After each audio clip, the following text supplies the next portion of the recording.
خوش آمدید. باسط صاحب، صدر اردوان کے دورہ پاکستان کو آپ کس طرح سے دیکھتے ہیں؟ کیا ترکیہ ہی اب ہمارا واحد دوست رہ گیا ہے؟ ترکیہ بڑا اہم دوست ہے اور یہ ہماری دوستی پاکستان بننے سے پہلے کی ہے، وہ اب ترکی اور یہاں بر صغیر کے مسلمانوں کی. تو ترکیہ کے ساتھ ہماری جو تعلقات کی نوعیت ہے وہ ہم سب جانتے ہی ہیں، اس لیے جو ہم نے استقبال کیا وہ بالکل مناسب تھا. ترکیہ کے صدر آئے تھے، ہمارے بڑے اسپیشل گیسٹ ہیں، اور اس کے بعد ایک طویل جوائنٹ ڈکلیریشن بھی ایشو ہوا ہے. اور یہ 7واں ایکچولی وہ آئے ہوئے تھے، Pakistan Türkiye high level strategic cooperation council ہے جس کا یہ 7واں اجلاس تھا، تو اس اجلاس میں شرکت کے لیے آئے ہوئے تھے. لیکن اچھا وزٹ ہوا، اور اس میں بات یہی ہوئی کہ ہمیں جو اس وقت ٹریڈ ہے کوئی بہت زیادہ نہیں ہے، بائی لیٹرل ٹریڈ، لیکن اب کوششیں یہی ہیں کہ 2029 تک اس ٹریڈ کو ہم 5 بلین تک لے کر جائیں. مودی صاحب تو $500 بلین کی بات کر رہے ہیں نا امریکہ کے ساتھ، ہمارا ہم 5 بلین، ہماری ابھی ہم اس طرح وہ ہمارا رول نہیں ہے. تو 5 بلین بھی ہو جائیں گے تو ہمارے لیے بہت بڑی کامیابی ہوگی. دوسرا، اس جوائنٹ اسٹیٹمنٹ میں اگر ہم دیکھ لیں تو پریزیڈنٹ اردوان نے کشمیر میں بڑا کھل کے سپورٹ کیا ہے، اور اس پہ بھارت میں بڑی پریشانی ہے. انہوں نے یہی کہا ہے کہ یونائٹڈ نیشنز کی جو سیکیورٹی کونسل کی ریزولوشنز ہیں اس کے مطابق اس کا حل ہونا چاہیے، اور according to aspirations of the people of Jammu and Kashmir, جو کہ ہماری بھی اسٹیٹڈ پوزیشن ہے. تو ترکیہ نے بھی یہ کہا ہے، انہوں نے پارلیمنٹ میں جو خطاب ان کا ہوا صدر اردوان کا، اس میں انہوں نے یہی باتیں کی ہیں. تو یہ ہمارے لیے ایک اچھی بات ہے کہ ترکیہ نے ری آئٹریٹ کیا. تو ہم امید یہ بھی کرتے ہیں کہ جب، کیونکہ کچھ 3-4 سالوں سے ٹرکش پریزیڈنٹ اردوان صاحب نے یو این میں خطاب تو کیا، لیکن اس طرح کشمیر کی پالیسی کو ری آئٹریٹ نہیں کیا جو اس میں نظر آتی ہے.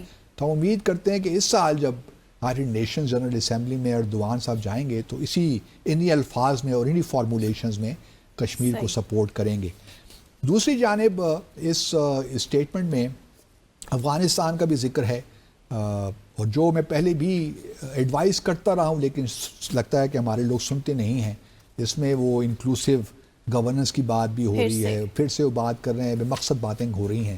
لیکن کیا کیا جائے، یہی صورتحال ہے، اور اگر نہیں سنتے تو ویل ڈن، ہمارا کیا جاتا ہے. دوسرا یہ ہے کہ 2-3 باتیں اور بھی اس ضمن میں کرتا چلوں کہ صدر اردوان نے اپنے جو پارلیمنٹ میں ان کا خطاب تھا اس میں بانی تحریک انصاف کا ذکر کر دیا، اور اس سے تو آبویسلی بڑی پریشانی ہوئی. ان کا کہنا یہی تھا کہ جب پچھلی بار میں آیا تھا تو وہ پاکستان کے وزیر اعظم تھے. Was he missing Imran Khan? ہاں، perhaps he is. اور اس میں انہوں نے یہ بھی کہا کہ اچھا یہی ہوگا کہ وہ دوبارہ سیاست میں آئیں، اور پاکستان میں اسٹیبلٹی بہت ضروری ہے پولیٹیکل. تو انہوں نے خیر خواہ کے طور پہ پاکستان کو یہ ایڈوائز مشورہ دیا. وہ کچھ لوگ کہتے ہیں کہ انہوں نے انٹرفیئرنس کی ہمارے اندرونی معاملات میں، لیکن میں سمجھتا ہوں کہ چونکہ ترکیہ ہمارے بڑے عظیم دوست رہے ہیں اور ابھی بھی ہیں، اگر انہوں نے ایک مشورہ دیا ہے تو اس میں کوئی حرج نہیں ہے، تو ہمیں سننی چاہیے ان کی بات. دوسرا، مجھے حیرانی یہ بات ہوتی ہے کہ ایک طرف تو وہ پرائم منسٹر صاحب نے وزیر اعلیٰ پنجاب کو انٹروڈیوس کروایا، اور جب انٹروڈیوس کروایا تو کہا کہ دیکھیے یہ نواز شریف صاحب کی بیٹی ہیں. تو ترکیہ کے صدر خوش ہوئے، فوری انہوں نے کہہ دیا مریم صاحبہ نے کہ نواز شریف صاحب بھی آپ سے ملنا چاہتے تھے لیکن وہ ان ویل ہیں، بیمار ہیں، تو اس لیے وہ آپ سے ملاقات نہیں کر سکے. سوال یہی ہے کہ مطلب وہاں بات کرنی تھی تو اپنے والد صاحب کے حوالے سے ہی بات کرنی تھی. دوسری طرف آصفہ زرداری صاحبہ جو کہ فرسٹ لیڈی ہیں پاکستان کی، جو نوٹیفیکیشن ایشو ہوا ہے، تو انہوں نے بھی جب ملاقات کی اردوان صاحب سے یا ان کی بیگم صاحبہ سے، تو انہوں نے کہا کہ بے نظیر بھٹو صاحبہ کی یہ کہتی تھی ماضی میں رہنے کا کیوں شوق ہے، ریاست کی بات کرنے کی بجائے مریم صاحبہ اپنے والد صاحب کی باتیں کر رہی ہیں، اور آصفہ زرداری صاحبہ اپنی والدہ صاحبہ کی باتیں کر رہے ہیں. حال اور مستقبل کی فکر ہونی چاہیے، مطلب ان کو ریاست کے حوالے سے باتیں کرنی چاہیے. دونوں پارٹیاں اپنے اپنے حساب سے نا کھیل رہی ہیں. مجھے اس بات پہ بڑا تعجب ہوتا ہے کہ ہمارے جو لیڈرز ہیں یا لیڈرز بننے کی جو کوشش کرتے ہیں ان کو یہ چیزیں عجیب نہیں لگتی. عجیب لگنی چاہیے کہ اگر آپ کی صدر اردوان سے ملاقات ہو رہی ہے یا فرسٹ لیڈی سے ملاقات ہو رہی ہے تو آپ کچھ ایسی باتیں بھی کریں جو کہ ریاست کے حوالے سے ہوں. آپ ماضی میں کیوں اسٹک ہیں؟ میں سمجھ سکتا ہوں کہ اس کے ڈومیسٹک گیلری کو بھی کھیلتے ہیں نا لوگ ہمارے پولیٹیشینز، لیکن اب نکلیے ان باتوں سے. نواز شریف صاحب میرے خیال میں اب کتنے ریلیونٹ ہیں I do not know Pakistan کی سیاست میں. میرا اپنا خیال تو یہ ہے کہ اب دوبارہ وزیر اعظم دوبارہ وزیر اعظم تو بن نہیں سکتے جہاں تک میری چھوٹی موٹی جو ناقص سیاسی رائے ہے.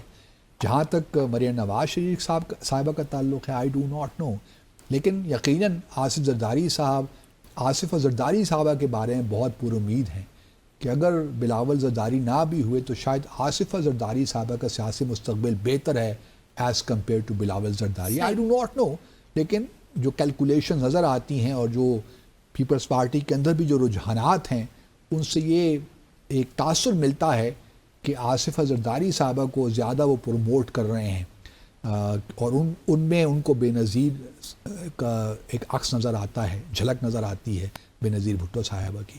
تو یہ ممکن ہے کہ اس قسم کے معاملات لیکن آگے سوال چلیں. بڑا یہ بھی اٹھتا ہے کہ عوام بھی ایکسیپٹ کرنے جائیں گے یا نہیں؟ وہ تو اب دیکھیں نا، لوگ بہت سے سوال اٹھاتے ہیں جو پچھلے سال انتخابات ہوئے اس کے بارے میں اٹھاتے ہیں. بالکل. اچھا، اب دوسرا ایک یہ ہے کہ ہم نے، آپ کو یاد ہوگا کہ اسی پلیٹ فارم سے ہم نے اپنی اسی شو میں سے ایک کریسنٹ سیکیورٹی انیشیٹو کا بھی آئیڈیا پیش کیا تھا. مجھے نہیں معلوم کہ کس طرح یہ پاکستان اور ترکیے کی جو ڈیفنس کوآپریشن ہے کافی اس میں تیزی آئی ہے.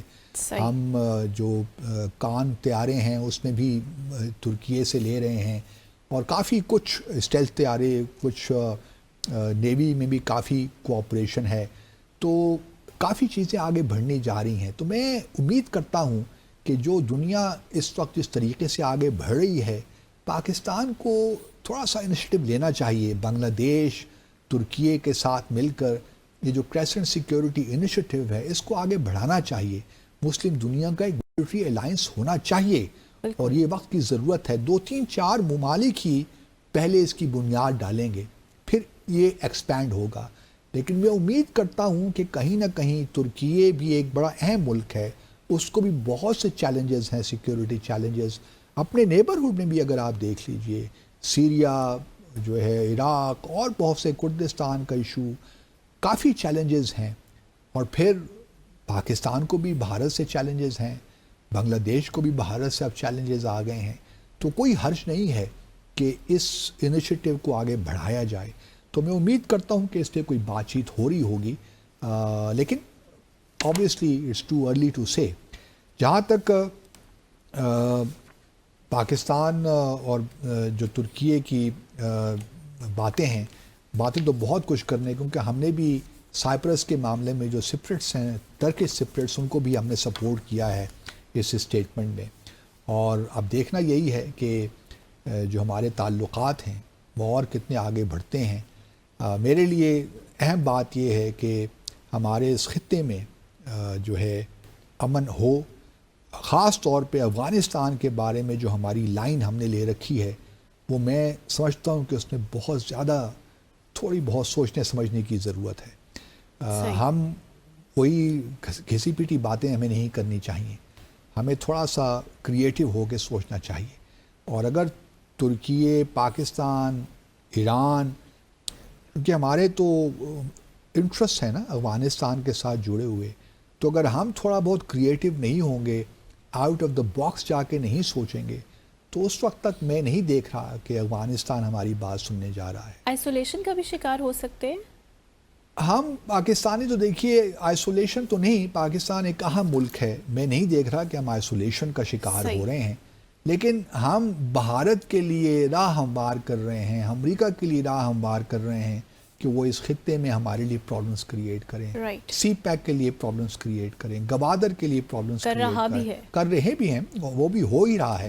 لیکن ہم ان کو مزید اسپیس کیوں ایسی بات کریں کہ ہم مزید اسپیس ان کو دیں. لیکن اوور آل میں سمجھتا ہوں کہ ترکی اور پاکستان کے درمیان جو تعلقات ہیں اس میں بہت گنجائش ابھی باقی ہے. جس طرح ہمارے وزیر اعظم نے کہا کہ ٹریڈ بڑھنا چاہیے، بہت سی ایسی چیزیں جو ہم ترکیے سے لے سکتے ہیں، بہت سی ایسی چیزیں جو ہم ترکیے کو دے سکتے ہیں. تو کوآپریشن کی کوئی حد تو ہے نہیں. بائیلیٹرل ریلیشنز میں فوکس رکھیں. باقی United nation security council reform کا بھی اس میں ذکر ہے, اس اسٹیٹمنٹ میں, جوائنٹ ڈکلیریشن میں, اور بھی بہت سی چیزوں کا ذکر ہے. لیکن میں ہمیشہ یہی کہتا ہوں کہ بائیلیٹرل ریلیشنز میں فوکس کریں. اصل بنیاد جو ہوتی ہیں نا وہ بائیلیٹرل ریلیشنز بھی ہوتی ہیں. اس اسٹیٹمنٹ میں, ڈکلیریشن میں ہم نے غزہ کا بھی ذکر کیا ہے. بغیر بنا پریزیڈنٹ ٹرمپ کا نام لیے ہم نے اس پروپوزل کو ریجیکٹ کر دیا ہے کہ فلسطینیوں کو ڈسپلیس کریں آپ غزہ سے. بالکل. اور ہم نے ریکنسٹرکشن کی بات کی ہے. اب دیکھنا یہی ہے, اصل چیز اب ڈپینڈ کرتا ہے کہ یہ سیز فائر جو 19 جنوری کو غزہ حماس اور اسرائیل کے درمیان ہوئی تھی, کیا یہ رہ سکتی ہے, نہیں رہ سکتی. اب کل یہ 12 بجے کے بعد پتہ چلے گا کہ کیا ہونے جا رہا ہے. کل کا دن کافی اور کل ہم اس پہ بات بھی کریں گے کہ آگے معاملات کس جانب جائیں گے. لیکن ہمارے لیے امپورٹنٹ یہی ہے کہ ہم اپنی جو ہماری پریورٹیز ہے ان کو ہم بالکل کلیئر رکھیں. ہمارے اس وقت اکنامک جو ہے ڈیولپمنٹ بڑی امپورٹنٹ ہے. اس کے علاوہ پولیٹیکل اسٹیبلٹی ہمارے لیے بہت امپورٹنٹ ہے. اگر ہم نے جو ہمارے ایشوز ہیں اگر ہم نے ان کو آگے لے کر جانا ہے تو اس کے لیے ضروری ہے, جو کہ طیب اردوان صاحب نے بھی اپنی تقریر میں کہا, کہ پولیٹیکل اسٹیبلٹی آپ کے ہاں بہت ضروری ہے, تاکہ آپ جو پاکستان کا پوٹینشل ہے اس کو ریئلائز کرنے میں اس کی کتنی اہمیت ہے. انٹرنیشنلی ایسی سوچ کا نا ہمارے لیے ڈیفینیٹلی ایک لمحہ فکریہ ہے. باسی صاحب, آج کے پروگرام کا ٹائم جو ہے ختم ہو چکا ہے. اپنے ناظرین سے اب یہاں اجازت لیں گے. آپ سے ملاقات ہوگی انشاءاللہ کل مزید دلچسپ موضوعات کے ساتھ. Till then take care of yourself. اللہ حافظ.